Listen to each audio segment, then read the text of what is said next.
How'd you kill your mother? Slowly.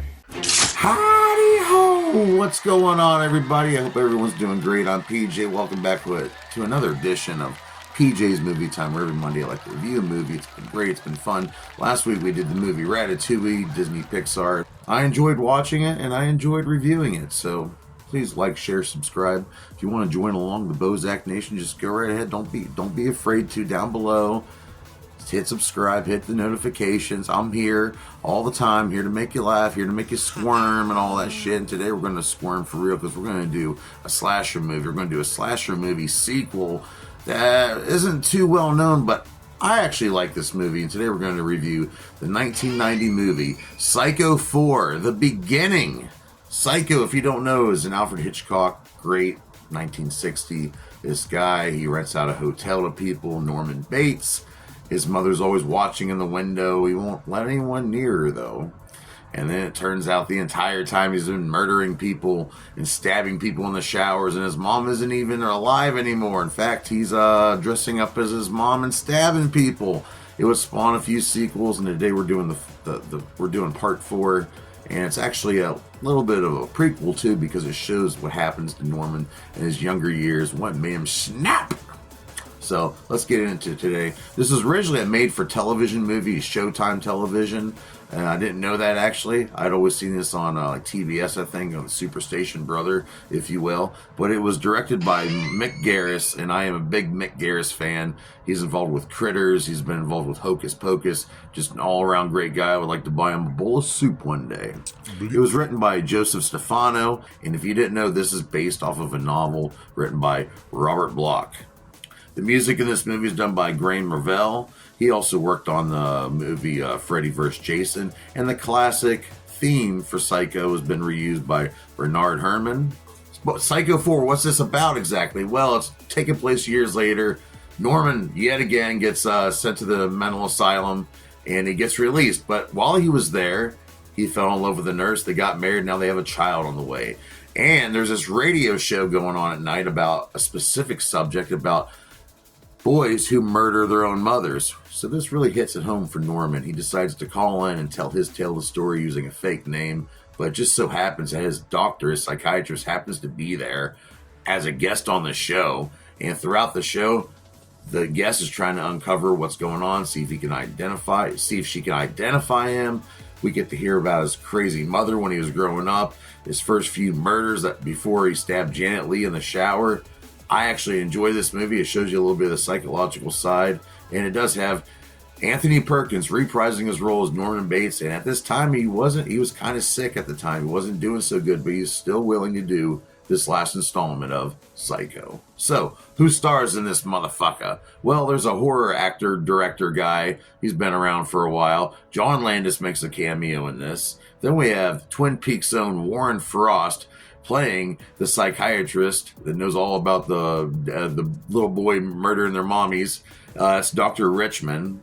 CCH Pounder, who I love her in everything she's ever done, including The Shield. She plays the disc jockey Fran. Then we have Olivia Hussey playing Mrs. Bates. And if you don't know, Olivia Hussey, part of the one of the first slasher movies ever made, Black Christmas. She's a great actress. She was also in the television series It.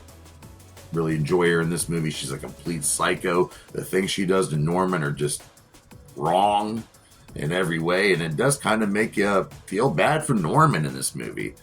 And Norman's actually played by a few different actors. We have a very young version played by Ryan Finnegan. Then we have a little bit of an older version played by Henry Thomas, who would go on to be a part of like some of the Mike Flanagan stories on Netflix, if you will. He's a pretty good actor. I believe he's in Dr. Sleep as well. And then we have Anthony Perkins, like I said, reprising his role as Norman Bates. And he does a really damn good job. His facial reactions, how he's just remembering all these terrible events in his life, just really good acting on his part. And he's just standing in the kitchen on the phone most of the movie. You really don't get to see Norman or Anthony Perkins do much, but what he does is very, very well done. But everyone does a good job in this movie, including Olivia Hussey playing Mrs. Bates, who is freaking, like I said, she's just not a good mother. I'm sorry, just to come out there and say it. but you do feel for Norman. And if you're wondering, there are other movies. The original one from 1960, directed by the infamous Alfred Hitchcock. They have 1983 Psycho 2, which I think is just as good as the original one, in my opinion. Then we had a Part 3. I wasn't too big into it. It was in 1986 that one got released. And then we would also have a remake starring Vince Vaughn. It came out in 1998, and that was remade shot for shot, believe it or not. That's one of the first remakes I've seen done like that. And there was a television series that was very popular, starring Vera Farmiga. Do yourself a favor and watch that series. Bates Motel is just very well done, and you don't want it to end when you watch it. Check that out, really. I really think you will enjoy it. If not, then I'll buy you a bowl of soup like I would Mick Garris, okay? But what do I rate Psycho for the beginning? Well, you know, it's like I said, this has a warrant. I used to watch this on TBS on a dark and stormy days. Yeah, I like this movie. I like Norman Bates' character. I really like the psychology behind it. So I'm going to rate this movie a good old 2 out of 5 dog dicks, and that's pretty good. It ain't bad at all. And but I do recommend go out there and watch the other Psycho movies plus that series, which they nail it on that series. I cannot. If I did PJ's television time, I would definitely review that. But I don't have the time to do that shit, so do not ask me to do television series, because me and Red Hulk do not have time. Or Frankenstein.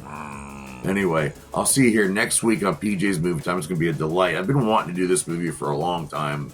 I did part 1 a couple years ago, and it's my favorite character of all time. Deadpool. We're going to do Deadpool 2. It's going to be great. It's going to be fun. It's Ryan Reynolds and it's Josh Brolin in it. Zazie Beetz. Damn good movie. Funny as hell. X-Force, baby. So I'll see you here next week on PJ's Movie Time. Until then, take care of your brain. Ignore the negativity. Don't add to the problem. Add to the solution if you can. And feed your kids. Pay your bills. And like, share, and subscribe or die, motherfucker.